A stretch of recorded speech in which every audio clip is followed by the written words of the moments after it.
Okay, welcome. This is Ray again, and from explorerray.com. And today is the last day of my 3-day test of my cameras and setups and gear for street photography. And today I'm going to show you this. This is my Fujifilm X100S. Which is a stunning little piece of kit. I had it for a couple of months now. I had it to Oktoberfest and I had it to different events and so on. And this is starting to become one of my favorite cameras, together with the two others, of course, which I showed you. The thing is that maybe the coolest thing about this is actually how nice looking it's built. It's really tiny. I have chosen to use this lens cap for like the sunshade and so on, which easily attaches and you can put filters on it and all of these things, but it looks retro, it looks old, and that is maybe the biggest thing with it, actually. It's really nice.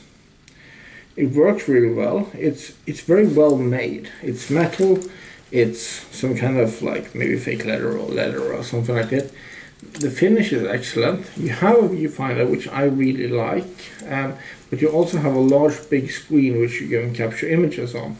And the thing is that when it comes to street photography, this is maybe one of the cameras that people talk most about. This is like perfect because you can take candid shots and people don't care and all of these things. And that was actually what I was trying to test this time, and it's true. No one kind of cares, except for one thing, and that's clearly positive.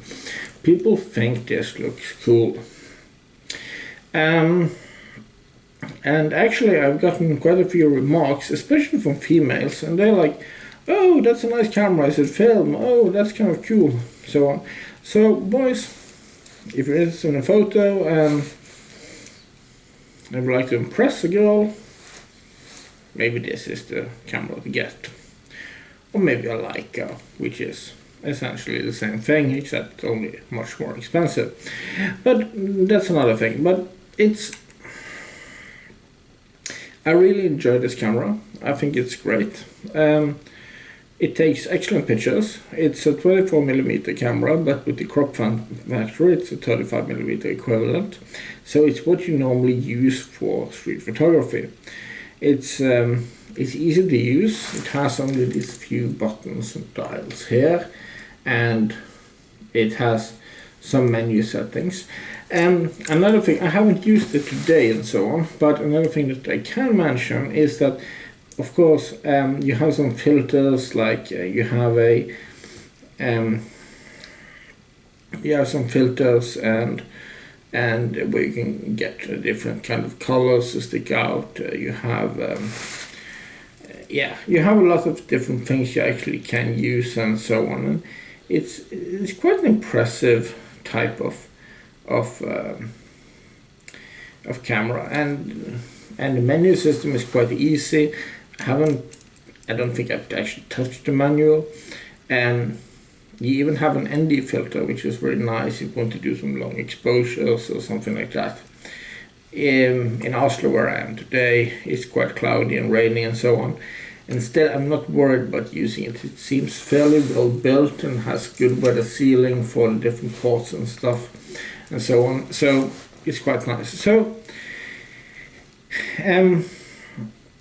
to conclude, this is maybe the purest street photography camera that of the three I have, and it looks really nice. But of course, what you don't have with this, that you have with the DSLRs, is the versatility. You can do so much more, and of course, but since I limited my setup this time for this test with like a 35mm on the Nikon and a 70-200 on my Canon, I couldn't use all that versatility. And of course, if I want to take out advantages and pros and cons with the difference. If I start with the last one, this one, the big pro with this is that it's small, it's nice, it looks really cool, and people actually are interested in it. They wonder if it's film or something. For the Nikon, it's just the best camera. It's that easy. It's the newest, it has the newest technology, and of course the sheer megapixel count and the image sensor is just a story for itself. But of course I'm not used to using the Nikon, so that's a disadvantage for me. And last but not least, the Canon. That is my favorite camera of the three of them, and it takes just fantastic images, and I can do anything with it I want with it. It's a fantastic camera. So all in all, the test is, I've proven, at least for myself, that it doesn't matter kind of what tools you have, it's how you use them, of course.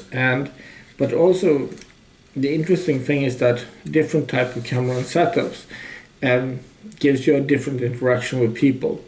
And for me, maybe this camera here itself and the 70-200 gave me the different type of interaction when it comes to, like, this is people pleasing, the other one is maybe a little bit more intimate because I can get closer even without actually getting physically close.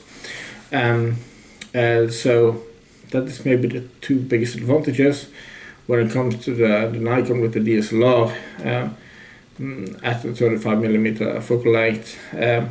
It's an excellent camera. I maybe wouldn't recommend it that much for street photography, but of course, being outside, taking landscapes and streets and so on, and being able to crop out, you get some of the same thing as you get with a bigger zoom, kind of. So that was my tour. This is my first test. If you like what I do, please give me some feedback in the comments below or on my blog. I will post images from my test and other places where I go and so on. So stay tuned and have an excellent day.